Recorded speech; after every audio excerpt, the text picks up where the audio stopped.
Hey everyone, welcome back to Gameqraft. Mike here, the Papercraft artist and designer. Today we're going over a figure that I made here from Quake 3, which is Tank Jr.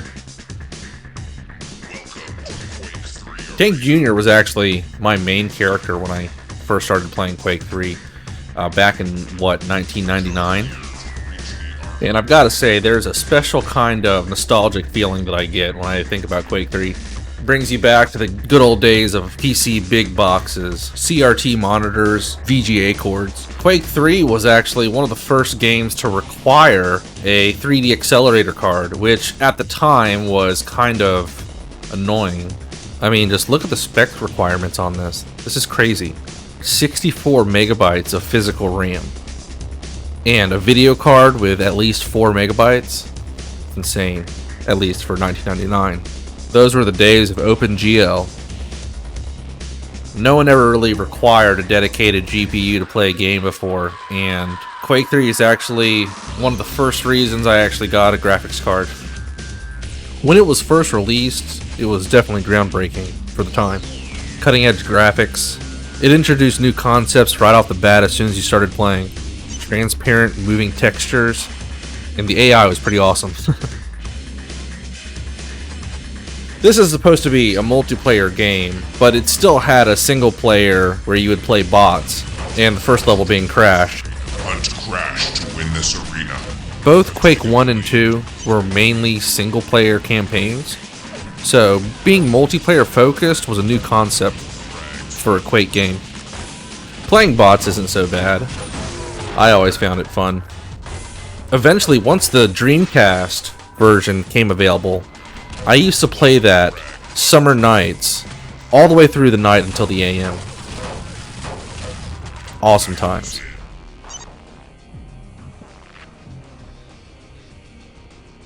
One of the coolest things about this Papercraft character is the fact that I've made multiple guns.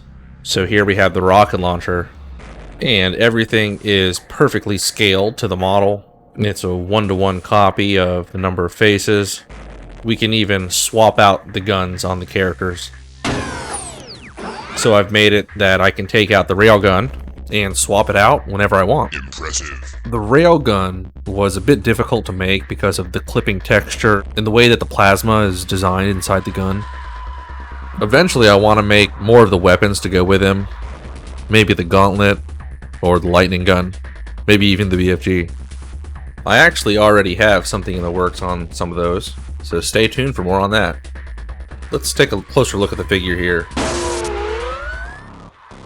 I also gave this model some articulation, so the waist does have a little bit of leeway. Man, his arm moves up and down as well on a swivel. His feet and legs were a pain in the butt to make. I really had to improvise a lot to get this to work. I've talked about this in some of the other videos that I've made when I talked about the Quake 2 models that I've made, where individual boxes will clip into each other in the model. You actually have to measure it yourself, kind of eyeball it, because the Papercraft software isn't going to do it for you. There are plenty of places where I had to actually slice into 3D objects, that way that they can intersect one another. So this is directly from the software. There are multiple pieces when it comes to just the legs. The toes are all individual. They all intersect. So I gotta reiterate, it was really a pain. And same thing with the torso here. But here's an all-around shot of what one of the solid objects looks like. The head was really easy to make. It's all one piece. So the way that the Papercraft software works, it takes these three-dimensional objects and unfolds them onto a flat surface. Once I design it so I can print it out, you fold it, put it back together, just like the model. It took a while to get the textures just right here. I spent hours tweaking the brightness, contrast, and saturation to get it as close as the game as possible. But after several iterations, finally got it just right. Looks perfect. And this actually is not my first Quake 3 figure. I also have Orb, one of my favorite characters. I did a previous video on this figure when I first made it, so check that out if you want. Since that video, I've made some improvements on the figure, like articulation in the eyeball, and the ratchet for the swappable weapons. And when it comes to these figures, they are going to be on the same scale as one another. So I made sure that the size would be accurate to the video game. They scaled one another perfectly. Teams are tied.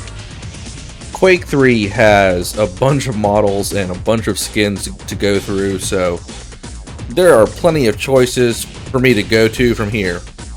I have 2 of the figures down from the collection, and there's a lot of other characters that I really like that I want to do here. I guess time will tell what we get done next. Haste. Quake 3 will always be one of those nostalgic games. Going back to it, it's really hard to get the software to even run on your computer these days.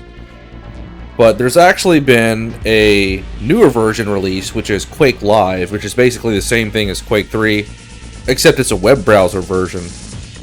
And I remember that when they ran it in the web browser, being able to play a web-based game, especially like Quake 3 in a browser, that was pretty cool.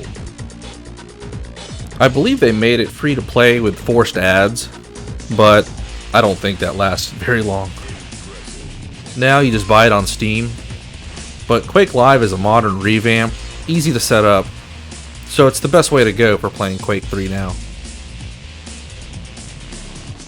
There's tons of different skins I could always apply here, but I'll always stick with the main one usually.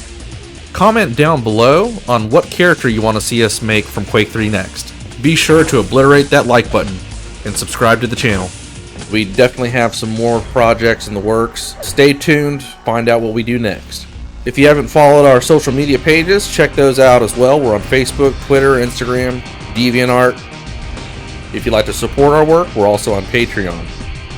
Here's a quick sneak peek of what we have coming up. A huge thanks goes out to all of our patrons and supporters.